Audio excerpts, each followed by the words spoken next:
বেরিয়ে আসতে পারছে না বাংলাদেশ। এই নিষিদ্ধ করার দায়িত্ব কিন্তু জনগণের।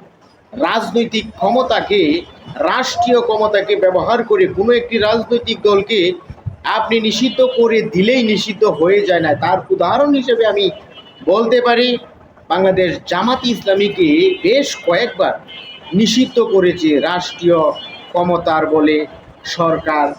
তারপরেও কিন্তু জামাত কিন্তু ওইভাবে নিষিদ্ধ হয়নি। রাজনীতি থেকে দূরে রাখা সম্ভব, কিন্তু প্রকৃতপক্ষে নিষিদ্ধ করা সম্ভব নয়। নিষিদ্ধ করার মালিক একমাত্র জনগণ। জনগণই সিদ্ধান্ত নেবে কারা বাংলাদেশের রাজনীতিতে করতে পারবে আর কারা পারবে না।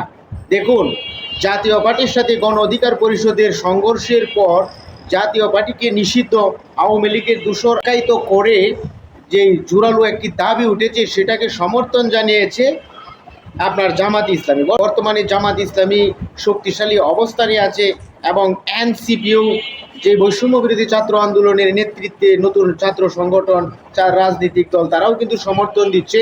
এই অবস্থায় বিএনপি যদি হালকা একটু সায় দেয়, বিশেষ করে প্রধান উপদেষ্টার সাথে জরুরি বৈঠকে, হয়তো সেই বাণী, সেই নির্দেশনায় আসতে পারে। জাতীয় পার্টির সাথে কপাল পুড়তে পারে আওয়ামী লীগের সাথে জোট করা 14 দলের।